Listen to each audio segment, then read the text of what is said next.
Hola mis amigos, qué privilegio tan grande el que tenemos el día de hoy para poder compartir este tema que realmente está sensacional, cuyo título lo dice todo: asombrosos milagros que enrutaron vidas a destinos soñados. ¡Oh, qué maravilloso! Sí, lo vamos a repetir. Asombrosos milagros que enrutaron vidas a destinos soñados. Yo podría decir como un subtítulo que es una fiesta de milagros, una feria de milagros, y están todos seguiditos uno detrás del otro. Estaba meditando esta semana algo muy importante, muy interesante, que tiene que ver mucho en parte, con el tema que vamos a compartir en el día de hoy. Y es que cuando fui invitado a Países Bajos, Holanda, la ciudad de Ámsterdam, por el famoso doctor Billy Graham, también evangelista como su servidor, en aquel momento Billy Graham me invitó para estar en ese congreso ahí en Ámsterdam. Él se llamaba el Congreso of Itinerant Evangelists. Bueno, estando en la plataforma, mire qué interesante. Yo había contado alguna vez esta experiencia para otro tema, pero creo que nos sirve también para el día de hoy. Estando en la plataforma en el Coliseo de Ámsterdam, Billy Graham dijo lo siguiente: "Mm, como Gerald Ford y Lyndon B. Johnson, dos que fueron presidentes de los Estados Unidos, y otros políticos le habían propuesto a Billy Graham que se postulara para presidente, ni más ni menos que de aquí, de los Estados Unidos. Entonces dijo, voy a decirles lo que yo les contesté. En ese momento hubo una pausa, un prolongado silencio de suspenso, y luego volvió a activar su voz. ¿Qué contestaría Billy Graham? Porque estos políticos y otros le dijeron, usted tiene el más del 90%, algo así parecido, de posibilidades que si se postula, usted fijo llega a ser presidente de los Estados Unidos. La respuesta de Billy Graham, después de esa pausa, todos nos mirábamos allí en el Coliseo, y él ahí en la plataforma dijo lo siguiente. Qué interesante. Dijo, no puedo aceptar la postulación para la presidencia de la República de los Estados Unidos porque ya tengo un cargo. La gente se quedó mirando unos a los otros. Dijo, ya soy embajador de un reino superior. Embajador de un reino superior. La gente estaba a la expectativa. Y dijo, es el reino de Dios como evangelista donde estoy sirviendo. Me gusta esta palabra, estas dos palabras o estas tres palabras, donde estoy sirviendo, y no me rebajaría a un cargo inferior como presidente de una nación. ¡Wow! Espectacular. Yo digo aquí en el día de hoy, sin comentarios. Hubo aplausos cerrados en aquel coliseo porque dijeron, este hombre valora lo que sabe, valora lo que tiene, y su servicio a Dios como algo superior no me rebajaría a el cargo de un presidente porque soy embajador de un reino superior que es el reino de Dios. ¿A qué viene esto? Bueno, yo quiero compartir y voy a procurar ser lo más breve con ustedes, porque justamente lo que estamos tratando de decir es que cuando Dios hace un milagro en nuestras vidas, nosotros realmente, indudablemente, quedamos comprometidos con ese Dios que ha hecho un milagro en nuestras vidas, o con ese Dios que nos ha dado un honor, un privilegio, como es el privilegio de servirle a Dios. No quiero hacer comentarios de nadie, no, de ninguna otra persona, pero realmente para mí fue muy honroso que Billy Graham me invitara para estar allí en la ciudad de Ámsterdam, en Holanda. Bueno, entonces, ahora sí, entremos en esta materia tan interesante. Yo quiero que usted me acompañe, por favor, a la primera clase de milagro que hubo y lo encontramos justamente aquí en Lucas, el Evangelio según San Lucas, el capítulo 4, sí señor, Lucas el capítulo 4 y vamos a leer estos textos tan interesantes. Lucas 4, 38 y 39. Atención, mire lo que dice. Entonces Jesús se levantó y le seguía saliendo de la sinagoga mucha gente y entró en la casa de Simón. La suegra de Simón tenía una gran fiebre y le rogaron que orara por ella. La suegra de Simón, Simón Pedro, ¿no? Ya sabemos entonces, aquí hay un buen dato y es que Pedro era casado, tenía una suegrita que quería mucho y seguramente ella también quería a Pedro. Entonces le rogaron que pusiera su manita o que orara por la suegra porque tenía una gran fiebre. Ahora no sabemos, seguramente era lo que posiblemente, de acuerdo a la patología que estudian los médicos, normalmente es una infección terrible. Parece que era eso. Entonces dice la Biblia en el versículo 39, Jesús inclinándose hacia la suegra de Pedro, reprendió a la fiebre y la fiebre la dejó. El síntoma desapareció. Significa que la enfermedad había sido cortada de raíz porque dice que la fiebre la dejó. Pero aquí viene la parte espectacular. Es lo que es mencionado de hace un momento. Asombrosos milagros que enrutan nuestra vida a destinos soñados. El destino soñado es que cuando la fiebre la dejó, dice la Biblia, y levantándose ella inmediatamente les servía. Pongamos esto en letras mayúsculas grandes. Les servía. Si Dios hace algo por mí, si Jesús de Nazaret hace por ti un milagro, qué mejor que dedicarle nuestra vida a servirle. Ahora, algunos están pensando, ¿acaso debo dejar mi profesión? No propiamente, pero sí tener una vida al servicio, aunque hay muchos, como en el caso mío y del doctor Billy Graham que mencioné, que le dedicaron su vida completamente a servirle a Dios, a servirle al Señor. Y es interesante, ya lo voy a mencionar un poquito más adelante para otro asunto, pero Billy Graham era hijo de un granjero campesino, ya le cuento, y Billy Graham le dedicó toda su vida a servirle al Señor. Pero mire la comparación. Billy Graham, un hombre de extracción humilde, del campo, de una granja, valoró a un nivel superior, digamos supremo, el servirle a Dios. La Biblia nos dice aquí que ella, levantándose, le servía.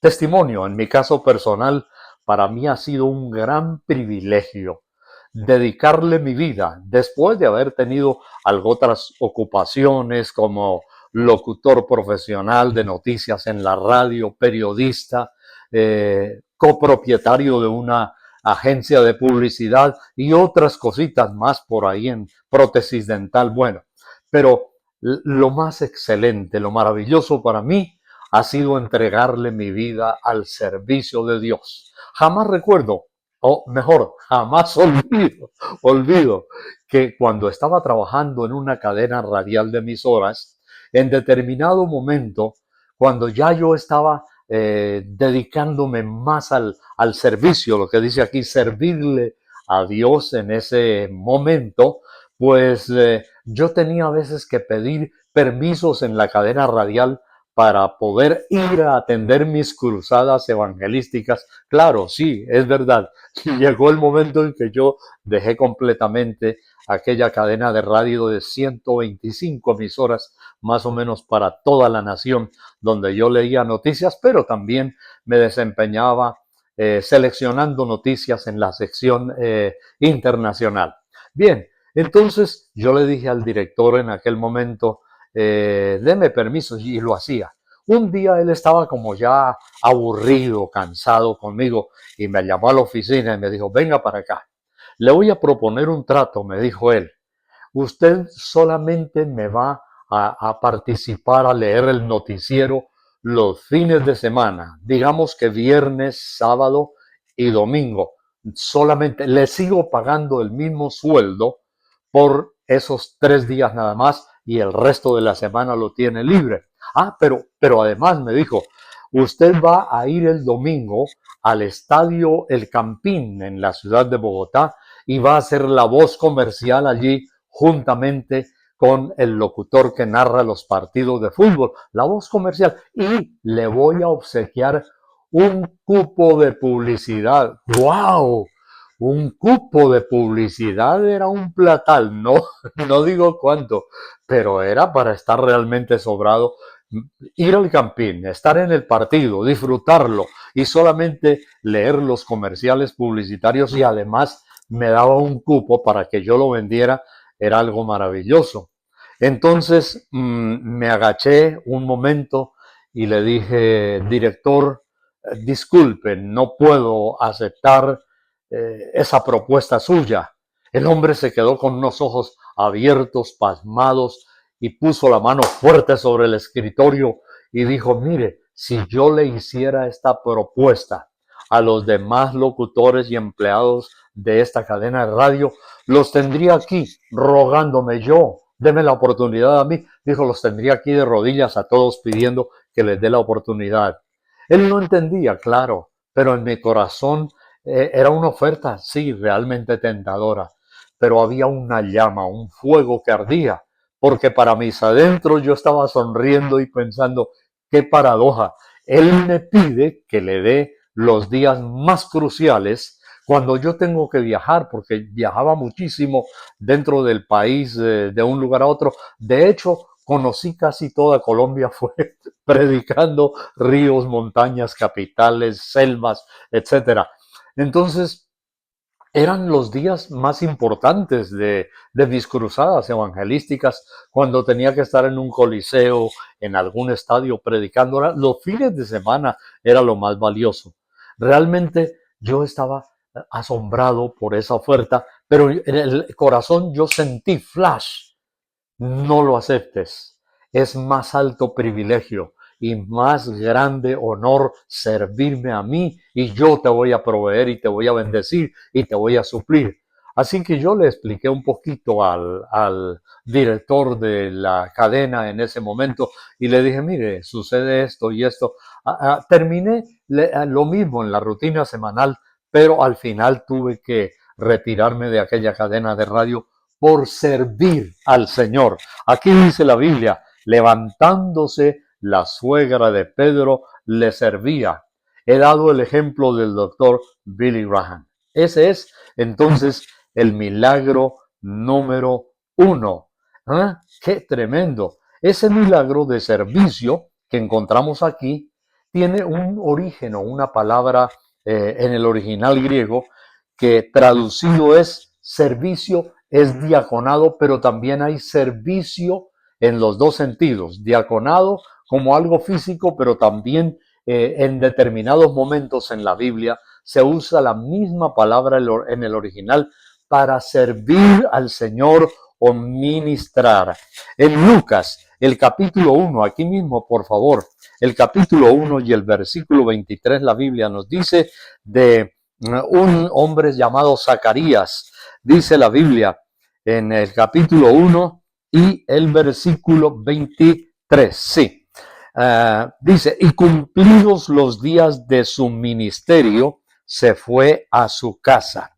Aquí la palabra ministerio tiene también un sentido de ocupación, un sentido de liturgia, un servicio sacerdotal. Así que podemos tener el servicio al Señor sacerdotal, pero tiene la misma connotación de diácono. De igual manera, en Hechos el capítulo 13, por favor, si me quiere acompañar en el Nuevo Testamento, Hechos el capítulo 13 y el versículo 2 tiene algo realmente interesante. La Biblia dice lo siguiente, ministrando estos al Señor y ayunando, el Espíritu Santo dijo, apartadme a Bernabé y a Saulo para la obra que los he llamado. Ellos eran casi nuevitos en el Evangelio, digamos, no tan novatos, pero sí habían ingresado hacía muy poco a la iglesia, y dice que Dios los llamó al ministerio, dice, ministrando estos al Señor. Y me gusta muchísimo esta palabra ministrando, es leiturgeo, que significa actos espirituales, desempeño de una función o cumplimiento, como sirviéndole a Dios, como un sacerdote espiritual, y se puede comparar con liturgia y litúrgico. La palabra describe el sacerdocio de Aarón ministrando en los servicios levíticos, que es lo mismo que sirviendo. Entonces, mire, hay algunas variables a través de las cuales nosotros podemos servirle al Señor. Esa palabra es el servicio de la palabra, así como también puede haber otras funciones, como un diácono espiritual. Ahora, Billy Graham no quiso cambiar su servicio al ministerio al Señor Jesús. Como ya dije, aunque fue hijo de un hombre en la granja, le voy a decir dónde estaba esta granja, en el campo en Charlotte, aquí en Estados Unidos, en Charlotte, Carolina del Norte. Bueno, primera conclusión, le voy a dar rápidamente otra más. Entonces, tenemos la segunda. Esto es lo que he llamado yo la Feria de Milagros, con un gran propósito, asombrosos milagros que enrutaron vidas a destinos realmente soñados. Vamos a otro aspecto. Sigamos ahí, en el mismo pasaje de Lucas, el capítulo 4. Ya vimos los versículos 38 y 39. Pero mire, la fiesta de milagros. En el versículo 40, ahí enseguida, de Lucas 4, dice, al ponerse el sol, todos los que tenían enfermos de diversas dolencias y enfermedades, los traían a Jesús, y él, poniendo las manos sobre cada uno de ellos, los sanaba. ¡Wow! ¿Ve? ¿Se da cuenta? Feria, fiesta de milagros. También salían demonios de muchos, dando voces y diciendo, tú eres el Hijo de Dios. Pero Jesús los reprendía y no los dejaba hablar, porque sabían que Él era el Cristo. La palabra Cristo acá es traducida lo mismo que Mesías, solamente que Mesías en el griego es Cristo. Así que, y discúlpenme de paso, algunas variables casi sectas que se llaman mesiánicos dicen que hemos acuñado la palabra Cristo, que ese es otro Dios diferente al Mesías Jesús, y resulta que es exactamente, idénticamente lo mismo. Sí, es Mesías, traducido del hebreo, de Mesaya o Mesías, es Cristo. Entonces, la Biblia nos dice que el Señor Jesús, el Cristo de Nazaret, estaba haciendo milagros. Y esos milagros eran poderosísimos, gracias al Señor. Repito, es la misma traducción. Es como si usted dice, por ejemplo, en español, silla, chair, en inglés. Una silla. Es exactamente lo mismo. Entonces, no se puede argumentar sobre legalismos que realmente no existen. Bueno, entonces dice la palabra de Dios. Ahí está. Cómo los demonios salían, él ponía las manos sobre cada uno de ellos. Me fascina esto. Y dice que eran sanados. En esta frase, entonces, encontramos sanidad con imposición de manos. La imposición de manos en el Antiguo Testamento se hacía sobre reyes, sacerdotes, por ejemplo. Era muy común, muy interesante para ungir a los reyes y a los sacerdotes allí en el Antiguo Testamento. Así que nos encontramos, por ejemplo, en Deuteronomio 34:9, algo muy interesante. La Biblia dice que Moisés había impuesto las manos sobre Josué y que de esta manera Josué había sido muy bendecido, dice, porque Moisés había impuesto sus manos sobre él. Era un tipo de unción, de dedicación. Era un poder del Espíritu Santo para bendecir y para ministrar. Entonces, aquí encontramos que Jesús en esta fiesta de milagros imponía las manos para otra función. Dese cuenta, liberar a la gente, sanar a la gente, echar fuera demonios de las personas. En todo el Antiguo y también en el Nuevo Testamento encontramos la imposición de manos, como también en el libro de los Hechos, que ya hemos visto. La Biblia nos dice que habían dedicado a estos al ministerio. Y entonces dice, ayunando. Mire qué curioso. Vuelvo a Hechos 13, donde Bernabé había sido apartado y también Saulo, que después fue Pablo, para el ministerio. En Hechos 13:3 dice, entonces habiendo ayunado y orado, les impusieron las manos y los despidieron. Esta imposición de manos era una aprobación, era una unción, era una función delegada por el mismo poder de Dios del Espíritu Santo. Entonces, en esta administración era un acto donde estaba como ordenándose a estos ministros, ya ahora ministros, para que fueran a predicar la palabra de Dios. Y hay que ver todo el libro de los Hechos, impresionante cómo Dios utilizó con gran poder y unción a Saulo y Bernabé, sanando enfermos, levantando paralíticos. Realmente fue algo espectacular. Entonces, insisto en el título de nuestro tema, asombrosos milagros que enrutaron vidas a destinos soñados. Gracias a Dios. Le doy gracias al Señor, insisto, en que me dio un destino soñado, me enrutó a un destino soñado cuando decidí seguir a Jesucristo de Nazaret. Y concluimos. En tercer lugar, en este tema encontramos el tercer aspecto es la proclamación, es la evangelización. Gracias a Dios, la evangelización.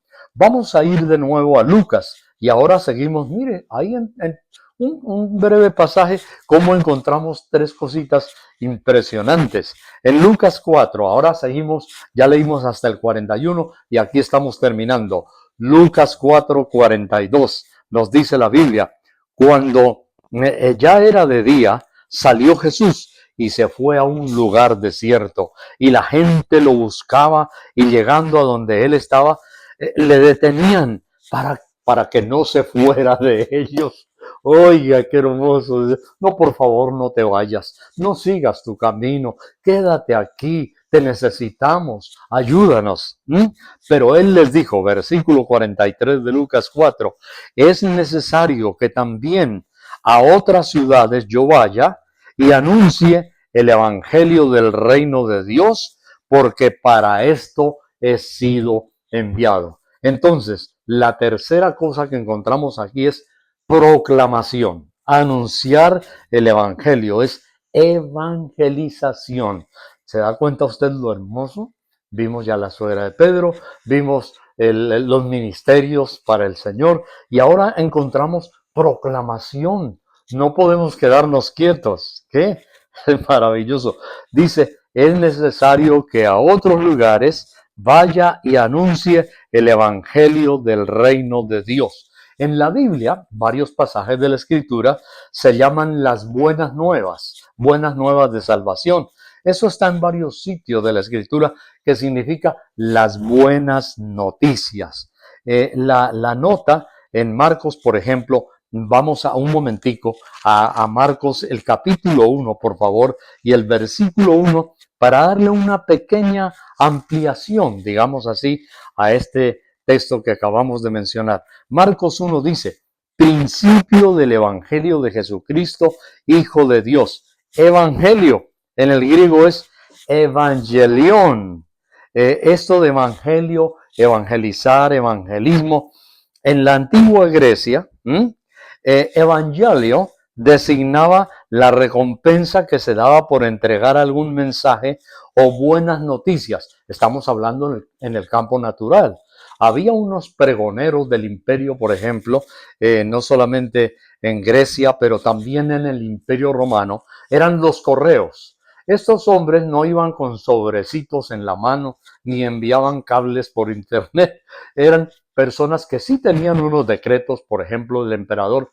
Iban en las ciudades gritando, decreto del emperador. Y entonces ellos decían la noticia y la gritaban a voz en cuello. Eso era un evangelión, era una buena noticia. Normalmente lo era, pero de todas maneras eran noticias o decretos de los reyes. Entonces se designaba una recompensa a aquel que entregaba algún mensaje o las noticias. Y esto llegó a significar en la palabra de Dios las buenas noticias de salvación. En el Nuevo Testamento se incluye, por un lado, la promesa de salvación y por otro, el cumplimiento gracias a la vida, muerte y resurrección de nuestro Señor Jesucristo.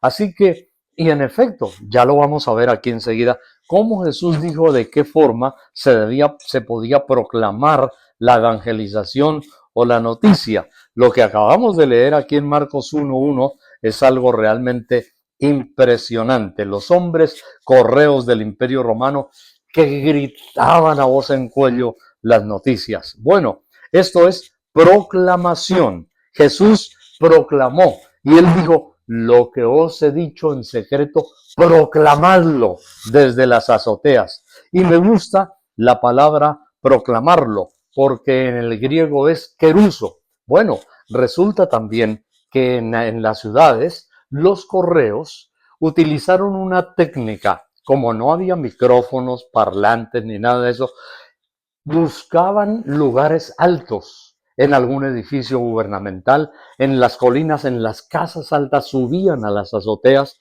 y desde allí gritaban, decreto imperial. Era desde las azoteas y Jesús lo dijo, mire, era una estrategia, era curioso la proclamación, proclamarlo desde las azoteas. Mateo capítulo 10 y versículo 27. Por favor, me quiere acompañar allí a Mateo el capítulo 10 y el versículo 27. Sí, Señor, es impresionante. Mire, Jesús dijo, lo que os digo en tinieblas, decidlo en la luz. Y lo que oís al oído, proclamadlo desde las azoteas. Miren, no es algo que nos estamos inventando. El mismo Señor Jesús dijo, proclamadlo desde las azoteas. ¿Y sabe cuál es la palabra proclamar que utilizó Jesús aquí? Del griego keruso, que dice, gritadlo a voz en cuello desde las azoteas. Hay dos términos gemelos. El uno es keruso y el otro es kerigma, que lo encontramos también en el Evangelio según San Lucas, el capítulo 12 y el versículo 3. Mire, por tanto, todo lo que habéis dicho en tinieblas, a la luz se oirá. Qué interesante, son palabras de Jesús. Y lo que habéis hablado al oído y en los aposentos, otra vez, debe ser proclamado desde las azoteas. A voz en cuello. Los predicadores de aquel entonces eran a voz en cuello. Era querigma y era keruso. Así entonces hacían los hombres correos. Pero de igual manera encontramos que en Hechos, por favor, y ya estoy terminando, en Hechos el capítulo 9 y el versículo 20 hay algo maravilloso. Enseguida predicaba a Cristo en las sinagogas diciendo que Jesús era el Hijo de Dios. Aquí se está refiriendo ya al apóstol Pablo. Pero me gusta la palabra predicaba. Otra vez, el original en el griego es keruso, gritando a voz en cuello, decirlo ampliamente, propagar, proclamar públicamente, exhortar, clamar con voz alta, comunicar. El heraldo tiene el deber de hacer un anuncio público, un mensaje oficial y además emitir cualesquiera que sean las demandas que el mensaje confiere. Entonces aquí encontramos otra palabra, heraldo. Pablo era un heraldo cristiano que proclamaba el mensaje de salvación por medio de Jesucristo y emitía un llamado al arrepentimiento. Se dice, por ejemplo, que cuando Pablo, Hechos capítulo 17, predicó en el famoso auditorio, en aquella arena, en ese coliseo tremendo al aire libre, en el Areópago, Pablo predicó a los atenienses. Era un lugar dedicado exclusivamente para personas ilustres que tenían, no cualquiera, un mensaje especial. Así que lo que predicaba, dice, Queruso gritaba a voz en cuello. Al concluir hoy, permítanme decirle algo tremendamente importante. Discúlpeme, me refiero de nuevo al predicador Billy Graham, al predicador amigo, al evangelista que me invitó allí a Europa, a Ámsterdam. Resulta que cuando Billy Graham comenzó a predicar, él no era conocido, era un jovencito, era un muchacho apenas, hijo de campesino y campesino. ¿Y sabe lo que hizo Billy Graham en el vecindario donde él vivía? Pues como no había micrófono, no lo tenía, ni tampoco había una plataforma, ni tenía un gran coliseo, ni al aire libre ni cerrado, y tampoco había un púlpito. ¿Sabe cómo empezó Billy Graham su ministerio? Se subía a las banquitas de los parques y desde allí se paraba y predicaba palabra de Dios, arrepentidos, etc. Y el doctor Billy Graham empezó espontáneamente. No lo llamó una gran misión, entre paréntesis. No espere que a usted le llame a veces una gran misión. Seguramente usted como siervo de Dios que está iniciando como joven va a encontrar a veces todo lo contrario. Puertas cerradas, va a encontrar discriminaciones. Bueno, no sabemos qué. Pero Billy Graham hizo lo que tenía a la mano. Su púlpito, su plataforma era la banca de los parques y se paraba allí y gritaba a voz en cuello la palabra de Dios. Y luego, él tal vez ni imaginaba, pero conforme al título de nuestro mensaje en el día de hoy, asombrosos milagros que enrutaron vidas a destinos soñados. Y así le pasó a Billy Graham. Terminó, ¿sabe qué? Predicando en coliseos, en estadios. Es impresionante. Usted puede entrar al internet y va a encontrar los gigantescos estadios de miles y miles donde él proclamó la palabra de Dios. Se llega a decir que es el evangelista que ha ganado, pero también que ha predicado a más millones de personas en todo el mundo. Él no esperó a ser famoso, él no buscaba ser famoso, tanto que los presidentes, como los que mencionamos hace un momento, entre otros, Lyndon B. Johnson, etcétera, le decía, usted podría postularse como presidente de Estados Unidos y seguramente ganaría. Vea, Billy Graham supo establecer sus valores, sus prioridades y su extraordinario privilegio del ministerio y de servirle al Señor. Así que estos fueron mis tres aspectos en el día de hoy. Milagro para servirle al Señor. Milagros con sanidad de imposición y ministración de manos y proclamación, queruso, evangelización. Dios quiere hacer algo grande. Si alguna vez usted recibe un milagro de Dios, y de hecho hemos recibido el milagro más grande, que Cristo Jesús vino, abrió sus brazos, murió en la cruz del Calvario. Sus heridas, nos dice la Biblia, que han sanado nuestras aflicciones, enfermedades, dolencias. La Biblia nos dice que Él nos salvó. La sangre de Jesucristo nos limpia de todo pecado. El milagro más grande es sacarnos del lodo, evitar que fuéramos al infierno, limpiarnos con su sangre, darnos su perdón y darnos un destino, un futuro soñado. Amigo televidente, el Señor está esperando con sus manos abiertas que usted venga, que se arrepienta, que le pida perdón por sus pecados. ¿Y qué sabemos? El destino cambiado que Dios tiene preparado para su vida, un destino soñado, un destino espectacular, del cual usted, como yo, jamás nos arrepentiremos. ¿Quiere orar conmigo? Por favor, le invito en este momento, cierre sus ojitos ahí donde está. proclame a Dios. Repita conmigo una oración sencilla y deje que Dios haga un milagro grande en su vida. Si está enfermo, el Señor también le quiere sanar. Pero el milagro más grande, destinos y futuros soñados en las manos de Dios. Oremos, repita conmigo, dígale así: Señor Jesús, sí, Señor Jesús, sáname, sana mi alma, Señor, y sana mi cuerpo. Te entrego mi vida. Te pido, Dios, que me limpies con la sangre que tu Hijo Jesucristo derramó en la cruz del Calvario. Confieso, Jesús, que tú eres mi Salvador, mi Señor y el dueño de mi vida.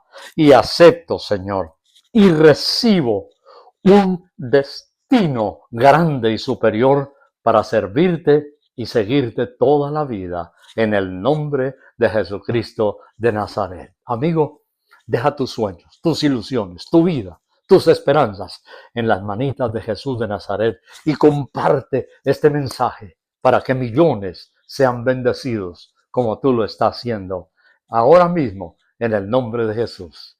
Dios te bendiga de una manera poderosa y grande en el nombre de Jesucristo de Nazaret. Amén.